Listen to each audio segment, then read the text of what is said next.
आज ही Doubtnut app download करें। Doubtnut पर होगा अब आपके सभी मैथ्स, केमिस्ट्री, फिजिक्स और बायोलॉजी डाउट्स का सफाया। बस अपने क्वेश्चन की फोटो खींचो, उसे क्रॉप करो और तुरंत वीडियो सोल्यूशन पाओ। Download now.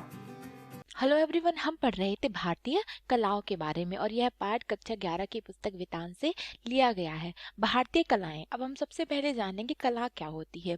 भारतीय परंपराओं के अनुसार कला हम उन सारी क्रियाओं को कहते हैं जो हमारे कौशल, हमारी क्षमता से परिपूर्ण है। अर्थात जिस प्रकार से चित्रकला में हम अपने कौशल, अपनी अपनी हुनर को दिखाते हैं, साहित्य में दिखाते हैं, संगीत और नृत्य की कलाएं आदि। अब इस भाग में अभी तक हमने इसके दो भाग पढ़ लिए हुए और दूसरे भाग में हमने पढ़ा था नृत्य चित्रकारी कला। अब इस भाग में हम पढ़ेंगे संगीत कला। हम जानेंगे इसमें संगीत के बारे में। हम जानते हैं कि आज के दिनों में किस प्रकार से शास्त्रीय संगीत और चित्रपट संगीत प्रसिद्ध है। अभी हम पढ़ेंगे पुराने जमाने का किस प्रकार का जो संगीत होता था वो कैसा होता था। भारत के प्राचीनतम संगीत का वर्णन वैदिक काल में ही मिलता है। ये जो वैदिक काल है उसमें ही हम भारत का जो प्राचीन संगीत था उसके बारे में हमें उसका वर्णन मिलता है। जो विद्वान होते हैं तो विद्वान लगभग 5000 ईसा वर्ष पूर्व के समय को वैदिक काल मानते हैं। लेखक ने बताया है कि जो विद्वान है हमारे देश के बड़े बड़े विद्वान, उनका ऐसा मानना है कि 5000 ईसा वर्ष पूर्व के समय को ही हम लोग वैदिक काल मानेंगे। इस समय में दो प्रकार के संगीत का उल्लेख मिलता है। अब चूंकि हम सभी जानते हैं, यहाँ पर बताया गया है कि भारत का जो प्राचीनतम संगीत था उसके बारे में वैदिक काल में बताया गया है और इसीलिए इस समय में दो प्रकार के संगीत का उल्लेख मिला है। एक मार्गी संगीत तथा दूसरा देशी। किस प्रकार के दो प्रकार के संगीत, एक मार्गी और दूसरा देशी। जो मार्गी संगीत होता है तो मार्गी संगीत धार्मिक समारोहों से जुड़ा था और नियम और अनुशासन से बंधा था। अब हमें पता चला है कि हमारे यहाँ पर संगीत वैदिक काल से ही चला आ रहा है और वैदिक काल में संगीत हमें दो प्रकार के संगीतों के बारे में बताया गया है। एक मार्गी संगीत और दूसरा देसी संगीत। अब मार्गी संगीत प्रायः धार्मिक समारोहों से संबंधित होता है और वो एक नियम और एक अनुशासन से बंधा रहता है। जैसे हम शास्त्रीय संगीत भी एक नियम और एक अनुशासन से बंधा रहता है, जिसमें उसके जो वाद्य यंत्र है उन्हें एक नियमानुसार निर्धारित तय सीमा तक ही हम लोग बजाएंगे, उसी लय में उसको गाएंगे। उसी प्रकार ये जो मार्गी संगीत है वह भी नियम और अनुशासन से बंधा हुआ है। देसी लोक से जुड़ा था। लोक रुचि के अनुसार यह समूह में ही गाया जाता था और यह जो लोगों की रुचि के अनुसार ही यह जो संगीत है इसे समूह में ही गाते थे। सामवेद में गाने के जो निर्देश दिए गए हैं उससे यह पता चलता है कि वैदिक महर्षियों की पूजा और मंत्रोच्चार के तरीकों को ही शाम कहते थे। सामवेद, तो ये तो हम सभी जानते हैं कि हमारे भारत में 4 वेद बताए गए हैं, सामवेद, अर्थवेद, यजुर्वेद और ऋग्वेद। तो सामवेद जो ग्रंथ है, तो सामवेद में जो गाने के जो निर्देश दिए गए हैं, जिस तरीके से बताया गया है कि जो वैदिक महर्षियों की जो पूजा और जो उनके मंत्रोच्चार के जो तरीके हैं उसी को हम सामवेद में का संगीत कह सकते हैं। हमारे यहाँ आगे चलकर संगीत का जो विकास हुआ इसकी जानकारी बहुत नहीं मिलती है।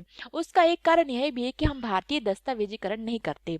लेखक ने बताया है कि हमारे यहाँ वैदिक काल के बाद हमारे यहाँ किस प्रकार से जो संगीत का जो विकास हुआ है इसके बारे में हमें कोई जानकारी नहीं है, क्योंकि हमारे यहाँ हमारे भारत की एक कमी है कि हम जो भी भारतीय हैं वह दस्तावेजीकरण नहीं करते। इसका अर्थ है कि हम अपने दस्तावेजों में ये सारी जो महत्वपूर्ण जानकारियां होती हैं इनका संग्रह नहीं करते और इसी का परिणाम यह होता है कि हमारे पास हमारे प्राचीन भारत से जुड़ी बहुत ही कम जानकारी हमारे पास होती हैं।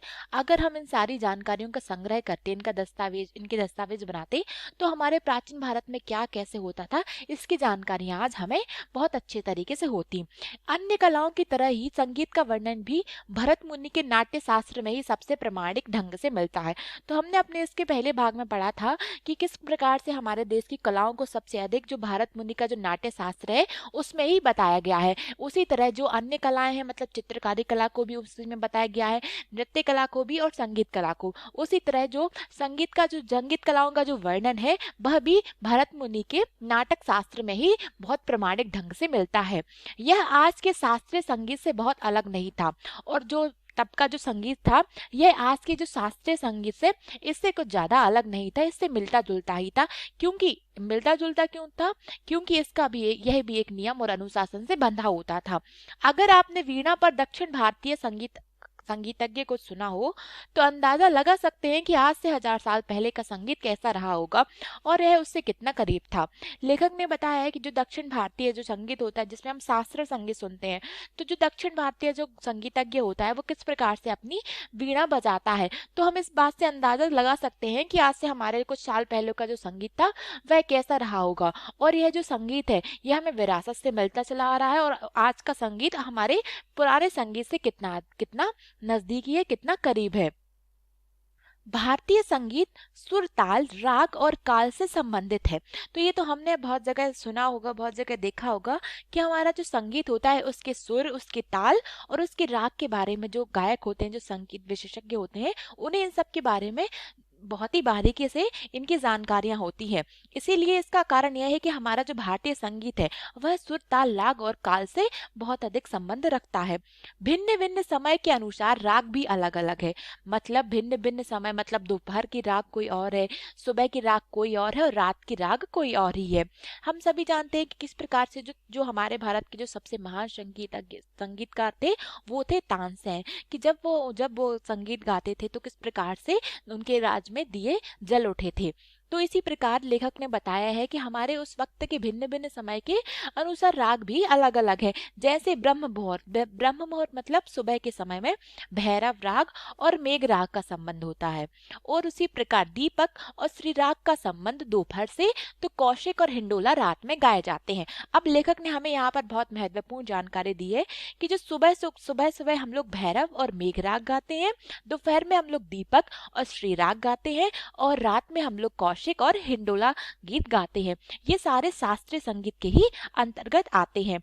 अगर अपने भारतीय पारंपरिक वाद्य यंत्रों को ध्यान से सुना और देखा हो तो आपका ध्यान इस ओर गया होगा कि भारतीय संगीतज्ञ किसी भी वस्तु से संगीत निकाल सकते हैं। तो ये तो हम जानते हैं कि जो हमारे वाद्य यंत्र बहुत ही प्रकार की धातुओं से बनाए गए हैं और जो भी विशेषज्ञ होते हैं वह किसी भी धातु से, किसी भी वस्तु से संगीत उत्पन्न कर लेते थे। इसी प्रकार हमारे जो वाद्य यंत्र हैं उनमें बहुत सारी धातुओं का उपयोग होता है, उनके निर्माण में बहुत सारे धातुओं का उपयोग करते हैं। इसीलिए यहाँ पर बताया गया है कि जो भारतीय पारंपरिक वाद्य यंत्र होते हैं तो उनमें किस प्रकार से जो भारतीय संगीत विशेषज्ञ होते हैं वह किसी भी धातु से, किसी भी वस्तु से संगीत उत्पन्न कर लेते थे। वीणा, जल तरंग, रबाब, दो तार या बांसुरी सुनकर आप इस बात को समझ सकते हैं। ये सारे वाद्य यंत्र हैं, जैसे वीणा और जल तरंग, रबाब, दो तार और बांसुरी। इन वाद्य यंत्रों को हमने अपने जीवन में कई बार सुना होगा। इन बातों से हम ये बात तो समझ सकते हैं कि जो हमारे संगीत विशेषज्ञ होते थे वह किसी भी धातु से, किसी भी वस्तु से संगीत उत्पन्न कर देते थे। इन सब में प्रयोग किए जाने वाली चीजें हमारे आसपास के रोजमर्रा में प्रयोग होने वाली हैं। इस अद्भुत विशेषता के कारण यहाँ की कला सबसे अलग है। यह सहजता और प्रकृति से जुड़ाव भारतीय कला की विशेषता है। लेखक ने बताया कि जिस प्रकार से हमारे जो संगीत विशेषज्ञ होते थे वह बहुत सारी वस्तुओं से, वो वस्तुएं जो कि हमारे आसपास हमारे रोजमर्रा के जीवन में प्रयोग होती थी, उन वस्तुओं से भी वो संगीत उत्पन्न कर लेते थे, एक ध्वनि उत्पन्न करते थे और फिर उसी उपकरण की सहायता से हम अपने संगीत को पूरा करते हैं। तो लेखक ने बताया कि इन सारी विशेषताओं के कारण ही हमारे भारत की जो संगीत कला है वह सबसे अलग है और यही सहजता है। और हमारे संगीत में इतनी सहजता है और हमारे जो संगीत है उसमें प्रकृति से बहुत अधिक जुड़ाव भी बताया गया है। और यही सारी बातें हमारे भारतीय कला की विशेषता रही है कि हमारे जितने भी संगीत विशेषज्ञ होते हैं वो किस प्रकार से सुर, लय और ताल का समायोजन करते हैं। और साथ ही साथ बताया गया है कि हमारे यहाँ का मुख्य वाद्य यंत्र वीणा ही थी। हमारे यहाँ हमने देखा है कि जो हमारे देवी सरस्वती जी हैं तो उनके हाथों में वाद्य यंत्र वीणा देखा हुआ है। इसीलिए बताया गया है कि हमारे यहाँ का जो मुख्य वाद्य यंत्र है वह वीणा ही है, क्योंकि शुरुआत में ही सबसे पहले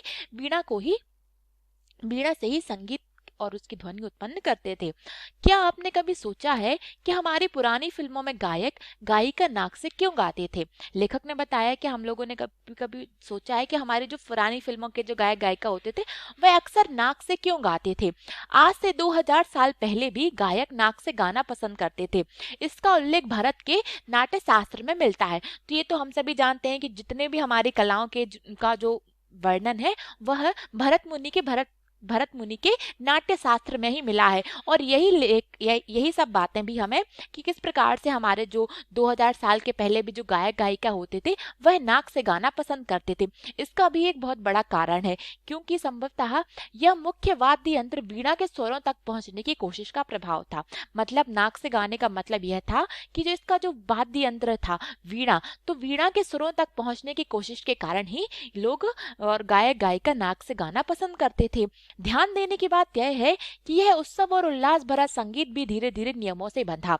इतना भी इसका भी शास्त्र लिखा गया और बाद में एक शास्त्रीय संगीत की परंपरा शुरू हुई। लेखक ने बताया है कि इस बहुत महत्वपूर्ण बात यह है कि ये जो उत्सव, जब हम उत्सव मनाते हैं, जब हम बहुत खुशी और आनंदित होते हैं, तो हम अक्सर संगीत को सुनते हैं। और यह उत्सव और उल्लास से भरा जो संगीत भी है वह भी धीरे धीरे नियमों और अनुशासन में जाकर बन गया।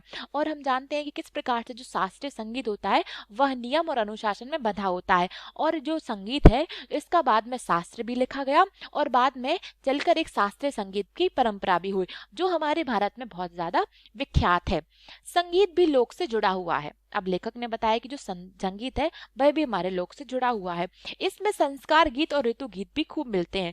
तो हमने अपने सुने होंगे किस प्रकार से जब सावन का महीना आता है तो हमारे गांव गांव में लोग सावन के गीत गाते हैं। और साथ ही साथ अगर हमारे घर में कोई आयोजन हो रहा है तो हर प्रकार के गीत हमारी महिलाओं द्वारा गाए जाते हैं। लेखक ने बताया है कि आपने गिरजा देवी की आवाज में मिर्जापुर की कजरी सुनी होगी। कजरी एक प्रकार का संगीत है, एक प्रकार का गीत है। लेखक ने बताया है कि जो संगीत है वह भी हमारे लोक से जुड़ा हुआ है और इसमें हमारे भारत में किस प्रकार से संस्कार गीत और ऋतु गीत भी गाए जाते हैं। और साथ ही साथ जो गिरजा देवी की आवाज में जो मिर्जापुर में कजरी गाई गई है वो भी बहुत ही ज्यादा प्रसिद्ध है। बच्चे के जन्म पर उत्तर प्रदेश का शौहर और विवाह के गीत सुने होंगे। हर एक वस्तु का स्वागत गीतों से किया जाता है। बंगाल में वर्षा मंगल, बसंतोत्सव, ग्रीष्मोत्सव गीतों के बिना कहाँ संभव है।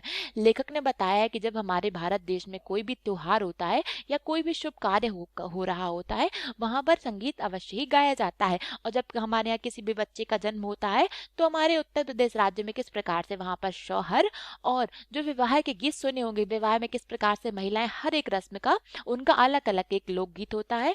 और साथ ही साथ वो एक अलग प्रकार के वाद्य यंत्र ढोलक का प्रयोग भी बहुत ही खूबसूरती से करते हैं। अब हर एक वस्तु का स्वागत गीतों से किया जाता है। लेखक ने बताया कि हमारे देश में हर एक वस्तु का स्वागत गीतों से ही करते हैं। किस प्रकार से बंगाल राज्य में वर्षा मंगल, बसंतोत्सव और ग्रीष्मोत्सव में किस प्रकार से संगीत उसकी शोभा में चार चांद लगा देता है। मध्यकाल तक आते आते अन्य कलाओं की तरह संगीत भी व्यावसायिक हुआ, पर भारत का सबसे अच्छा समय वह था जब संगीत मनुष्य के जीवन का जरूरी अंग था। ऐसी कई कहावतें भी मिलती हैं। अब जब और वक्त बढ़ा तो संगीत को और ज्यादा मान्यताएं मिलने लगी। जगह जगह लोग संगीत के लिए आतुर होने लगे। तो फिर एक वक्त ऐसा आया कि जो संगीत है वह भी व्यवसायिक बन गया। मतलब संगीत गीत को भी लोगों ने अपना व्यवसाय बनाया। लोग संगीतकार बनने लगे, गीतकार बनने लगे और साथ ही साथ बहुत सारे लोग वाद्य यंत्र बजाने लगे। तो लेखक ने बताया है कि मध्यकाल आते आते अन्य कलाओं की तरह जो संगीत था वह भी एक व्यवसायिक रूप उसने ले लिया।